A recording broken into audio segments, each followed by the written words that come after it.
성경 말씀 봅니다. 에스라서 10장 25절에서 43절 말씀.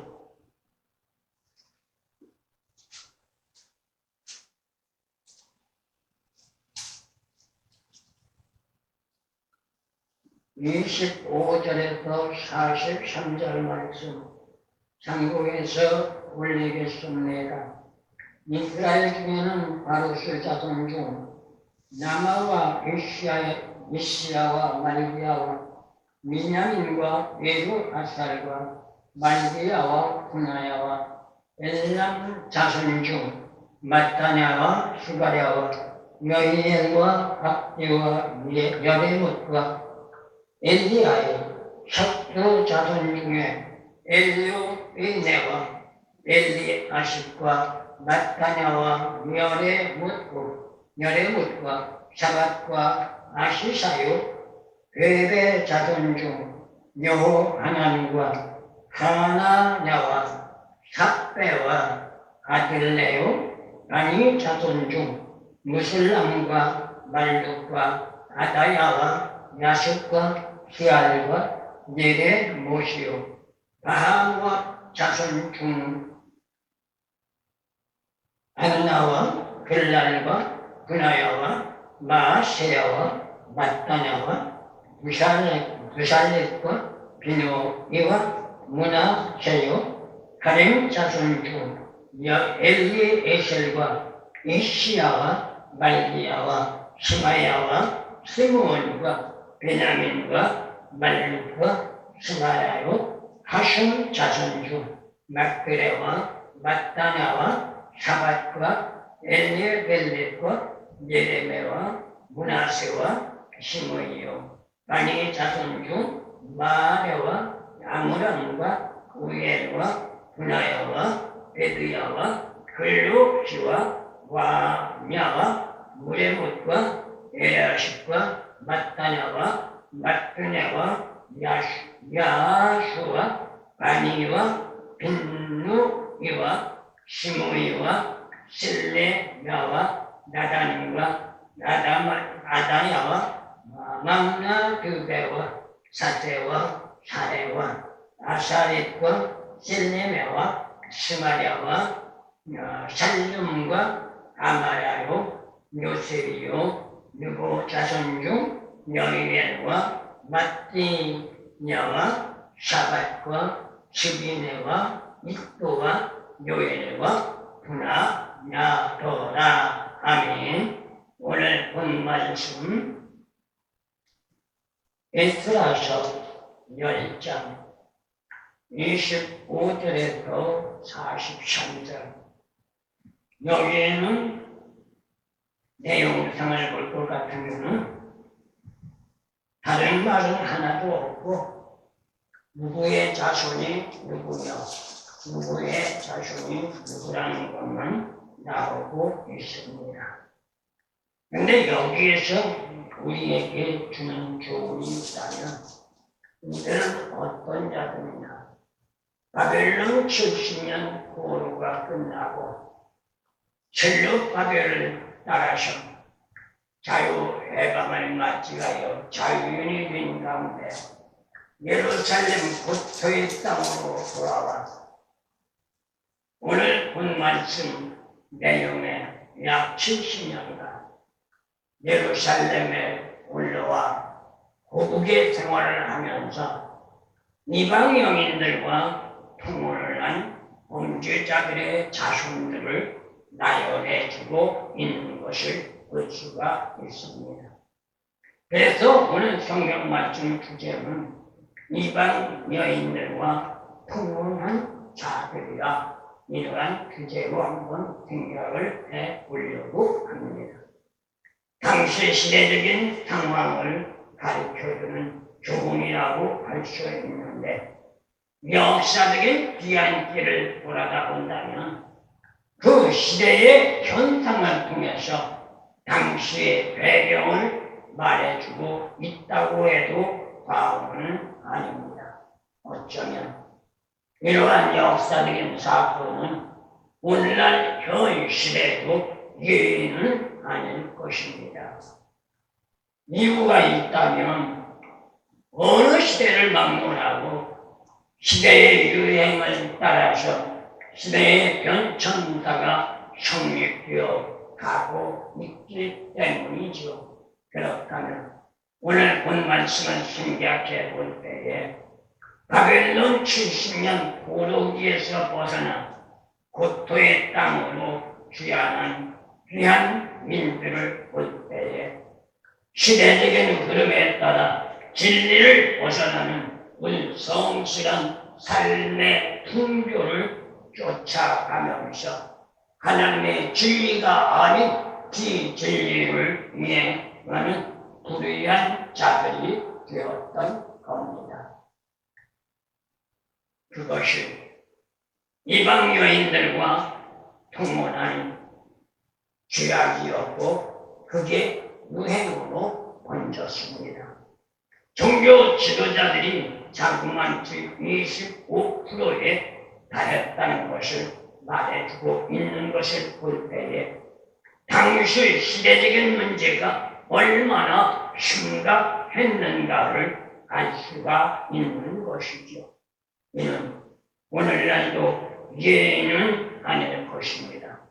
속된 세상의 빛과 소금의 역할을 해야 할 믿음의 사람들이 세속인들보다도 더욱 부패하다 못해 썩어져 들어가는 것을 현실 시대적으로 볼 때에 오늘날 현 시대 사회도 얼마만큼 부패하고 타락하고 혼란과 혼돈의 도가니에서 허덕이고 있는가를 보게 될 수 있기 때문입니다. 그렇다면 본 말씀을 통해서 이방인과 통혼을 한 자들을 뭐라고 말해요? 그냥 간음이라고 말하지 않고 우상 숭배에 매료된 자들이라고 말을 하고 있습니다. 우상 숭배란 다목적으로 사용이 됩니다. 세상을 믿음보다도 더 좋아하면 그것도 우상 숭배고 돈을 더 좋아해도 그것도 우상 숭배고 부모와 자식과 남편과 아내를 하나님보다 더 사랑한다고 하면 그것도 우상 숭배고 세상적인 풍요에 쫓아 유물론주의가 되는 것도 우상 숭배라고 말할 수 있기 때문입니다. 그렇다면 오늘 성경 말씀을 참고해 보면서 왜 귀한민들은 이러한 불성실한 생활, 삶의 수혜자가 되었는가 한 번쯤 생각해 볼 필요가 있다고 생각됩니다. 여기서 말하는 것은 일반인들을 말합니다.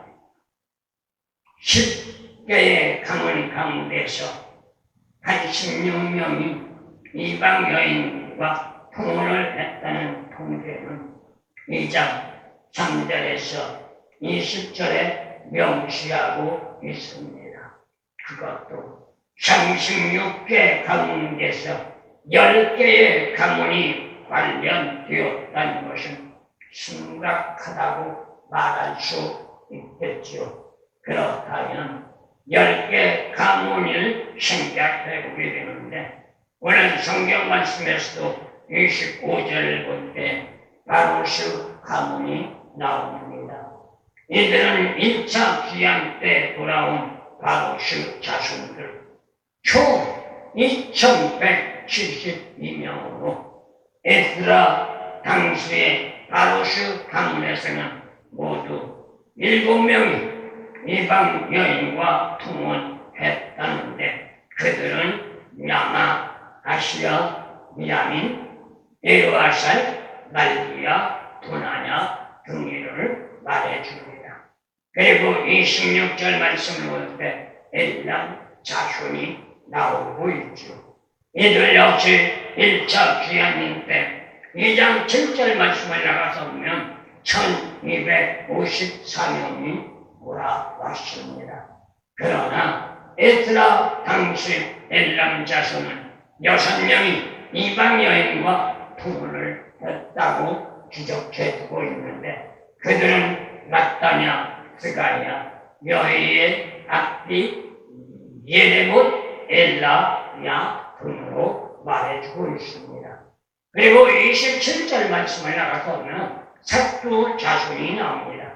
이들 역시 1차 때 귀환한 자로 2장 8절 말씀을 나가서 보면 145명이 예루살렘으로 돌아왔습니다. 당시 시대적으로 볼 때 삭두 가문은 6명이 이방 여인과 통혼을 했는데 그들의 명단은 엘로에네, 엘리아십, 마따냐, 예레모, 샤밧, 아시사 등으로 거론되고 있습니다. 그리고 28절 말씀을 볼 때 베임의 자손이 나옵니다. 이들 역시 1차 귀환 때 귀환한 자들로 2장 11절 말씀을 나가면 623명이 나왔습니다. 그런데 당시 이들의 가문에는 4명이 이방 여인과 통혼을 했는데 그들이 바로 여호와는 하나냐, 삭베, 아들레 등이지요. 그리고 29절 바니 자손이 나오는데 바니 자손은 1차 귀환 때 642명이 2장 10절 말씀을 보면 돌아왔다는 것을 보게 됩니다. 당시 가문, 그들의 가문에서는 6명이 이방인과 통혼을 했는데 무실람, 발룩, 아다야, 야실, 수알, 여레못 등입니다. 그리고 30절 말씀을 나가면 바하, 모압 자손이 나옵니다. 이들은 2812명이 1차 귀환 때 돌아왔다고 2장 6절 말씀을 통하여 생각해 보게 되는 겁니다. 당시 바한 모압 가문에서는 8명이 이방 여인과 통혼을 했는데 그들은 아낫, 그랄, 분하야, 마아세야, 마따냐, 부살레, 빈누이, 문하세 등으로 기록되고 있고 쌍대 1절에서 정식 2절 말씀 나오면 하림 자손이 나오는데 2장 32절 말씀으로 돌아가서 보면 320명이 1차 귀환 때 돌아왔습니다. 그런데 이들 가문에는 8명이 이방 여인과 통혼을 했는데 엘리에셀, 이시야, 말기야, 시마야, 시므온, 베나민, 말룩, 시마랴 등으로 기록되고 있습니다. 33절 말씀 나오면 하심 자손이 나오는데 이들은 2장 19절 말씀을 나가서 보면 223명이 1차 귀환 때 돌아왔습니다. 그런데 이들을 생각해 본다면 이들은 7명이 이방인과 통혼을 했고 마뜨네, 나, 사밧, 엘리멜레, 여레메, 문하셋, 시므이 등으로 기록하고 있습니다. 34절에서 42절 말씀 보면 바니 자손이 나오는데 2장 10절 말씀을 나가볼 때 642명이 1차 귀환 때 돌아왔습니다. 하지만 이들을 볼 때 27명이 이방 여인과 통혼을 했는데 그들은 마베, 아모람, 우에, 분하야, 베드야, 글로이, 와냐, 무레고, 레아시, 마따냐, 마뜨냐, 야수, 바니, 빈노이, 시므이, 슬레나, 나단, 아다야, 망나드베, 가베, 사레, 아사레, 실레마, 스마랴, 샬륨, 아마랴, 요셉 등으로 기록되고 있습니다. 그리고 43절 말씀을 보면 누구 자손이 나오지요. 이들은 2장 29절 말씀으로 돌아가서 보면 52명이 1차 귀환 때 예루살렘으로 돌아왔습니다. 하지만 이들 역시 7명이 이방 여인과 통혼을 했는데 여인의 마띠디아, 샤간, 스빈의 이또, 요엘, 분하냐 등으로 거론되고 있습니다. 이렇듯 10개 자손들 가운데서 수많은 사람들이 이방 여인들과 통혼을 했다는 건 명료하게 제시해주고 있는 것이죠. 이것은 무엇을 말하는 걸까요? 그만큼 당시 사회가 혼란스러웠고 사회적으로 믿음의 사람들이 현혹되어서 오늘날과 마찬가지로 좋은 게 좋지 않으며 예수를 믿는 것도 좋고 하나님을 믿는 것도 좋지만 살아가야 하지 않느냐 이렇게 말하면서 세상과 혼합주의가 되었다는 것을 말합니다. 이건 오늘날도 마찬가지고요. 믿는 자들을 보세요. 정말로 하나님 끝단에서 바로 살려고 하는 자가 과연 몇이나 있는가? 아마 프로수로 따지려면 몇 프로 되지도 않을 거예요. 목사님에서부터 일반 성도인까지 대다수가 세상과 짝하고 유물론에 매료되어 있고 그런가 하면 이데올로기 사상에 매료되어서 오직 육신 자아가 편한 것이 최고의 축복이라고 착각한 나머지 하나님의 진리와는 먼 비진리로 방향을 바꿔나가는 모습들을 볼 수 있기 때문입니다. 이게 죄악이라는 겁니다. 이게 불성실한 삶이고 이게 불순종이라는 겁니다. 그렇다면 불의를 행한 귀한민들의 통계를 생각해 볼 때에 바벨론 70년 오르기를 마치고 고토의 땅인 예루살렘으로 귀환한 자들은 5만여 명 정도라고 말하고 있습니다.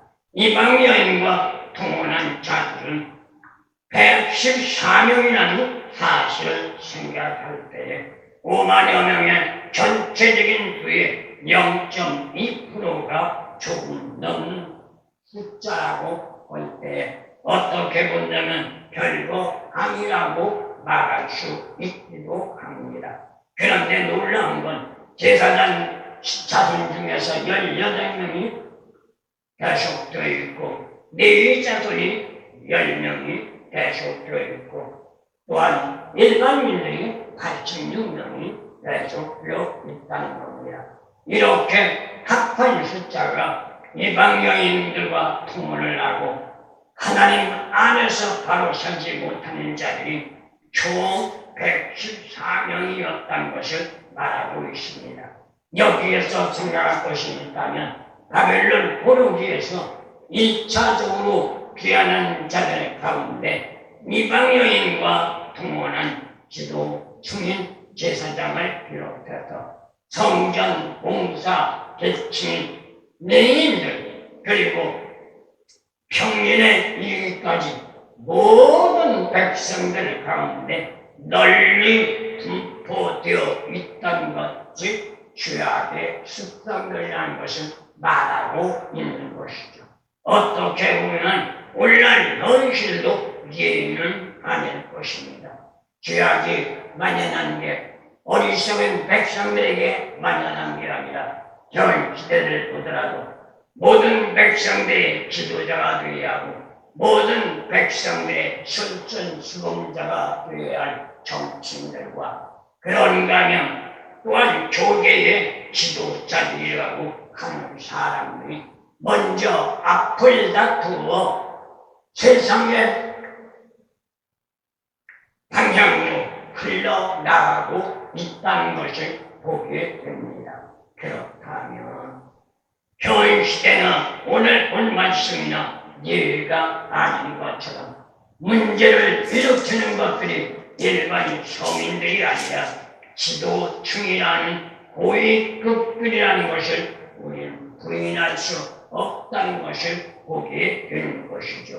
그렇다면 이스라엘 종교 개혁과 같이 단호해야 한다는 것입니다. 잘못을 깨달았다면 고안을 막론하고 철저하게 죄악된 삶을 철저해 내야만 할 뿐 아니라 그렇게 하기 위해서는 뼈를 깎고 살을 도려내는 아픔과 고통이 따른다 할지라도 이행해 나가야 한다는 것을 조언해주고 있는 것이 본 성경 말씀의 핵심이라는 것을 우리는 생각해 보게 되는 것입니다. 입으로만 개혁이 아니고 입으로만 고치자는 것이 아니라 삶의 생활 전반에다가 말씀의 진리를 접목시키고 행함으로 실천할 수 있는 실제적인 삶이 도래되어야 한다는 겁니다. 그런데 그건 그냥 속된 말로 공짜로 이루어지는 것이 아닙니다. 모든 전제 조건 도리를 철저하고 진리의 말씀으로 돌아서기 위해서는 거기에 대한 대가가 지불되어야 합니다. 그게 쉽지 않습니다. 뼈를 깎고 살을 도려내는 아픔과 고통이 따른다는 것도 우리는 잊지 말아야 될 줄로 믿습니다. 마지막 말씀드린다면 귀한민들의 문제 해결 방안을 보게 되는데 여기에서 에스라의 종교 개혁을 생각해 보게 되는 겁니다. 남유다 이스라엘 백성들의 불성실한 생활 삶이 죄라는 것을 깨닫게 하면서 선민으로 영광된 삶을 영위하기 위한 결단이 바로 종교 개혁이었던 겁니다. 어쩌면 힘들고 어려울 수도 있습니다. 하지만 뼈를 깎아내고 살을 도려내는 아픔이 있다 할지라도 내일이란 미래를 복된 삶으로 도약해 나가기 위해서는 반드시 이행해야만 했습니다. 이유가 뭘까요? 예수님 말씀처럼 적은 누룩이 모든 가루를 부풀게 한다는 말씀처럼 설령 적은 숫자 아무것도 아닌 것 같다고 생각할지 모르지만 그대로 내버려 두거나 묻어둔다면 시간과 세월이 흐르면서 온 민족과 국가에 분포되며 엄청난 악영향을 끼치게 되는 것이죠. 이게 오늘날 우리나라 현실적인 상황이라고도 말할 수 있습니다.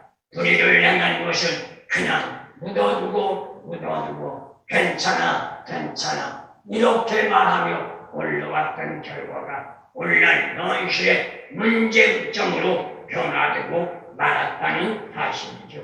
그렇다면 우리는 어떻게 해야 돼요? 이러한 전제 조건을 해결하기 위하여 우리는 조심스럽지만 접근해 들어가야만 합니다. 대제사장과 같은 종교 지도자들이 상당한 숫자로 구속되어 있었고 여기 심사숙고해야 하는 문제라고 할 수 있으니 그러나 분명한 것은 공동체 전체를 오염시킬 수 있는 문제라면 단호하게 대처해 나가지 않으면 적은 누룩이 전체를 부패한다는 것을 우리는 생각해야만 되는 것이죠. 그래서 데살로니가전서 5장 2절에서 사도 바울은 우리에게 교훈하기를 악은 모양이라도 벌이라고 했던 것입니다. 사도 바울의 교훈은 비단 데살로니가 교회만이 아니라 오늘날 믿는 자들에게 주어지는 교훈이자 축구라고도 말할 수 있을 겁니다. 그렇다면 생각해 보시기 바랍니다. 오늘 말씀에서 에스라서의 세 번째 명단으로 이전에 두 차례나 언급했던 명단과는 그 내용의 확연히 다른 의미를 가지고 있는데 이유가 있다면 귀한 자들 중에서 하나님께 범죄한 자들의 명단을 기록하고 있는 것이 오늘 본 말씀이라는 것을 말합니다. 여기에서 하나님은 어떤 분인가를 우리는 생각해야만 할 것입니다. 일반적인 견해로 생각한다면 오늘날 전 시대적으로 볼 때 믿는 자들 대다수가 말하기를 뭐라고 말해요? 하나님은 용서의 하나님, 하나님은 관용의 하나님이라고 말하고 있습니다. 그러다 보니 어떤 문제가 나와요? 자기 자신들의 수치나 잘잘못들을 액면 그대로 드러내놓고 고백하며 회개하려고 하는 것이 아니라 숨기고 멋있고 아름다운 모습으로 포장하거나 거울 좋은 모습으로 가장하면서 자기 자신의 모습을 다른 사람들에게 포장한 모습으로 보여주고 있다는 겁니다. 그런데 하나님은 그렇게 하지 않습니다.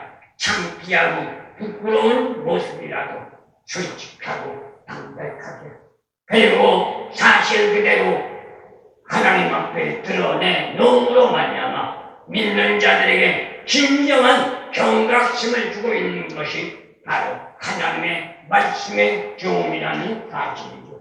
그래서 사무엘상 15장 29절 말씀을 나가보면 하나님은 어떤 분인가를 말해주고 있는데 거짓말이나 변개치 않으시는 분이 하나님이라고 말씀해주고 있습니다.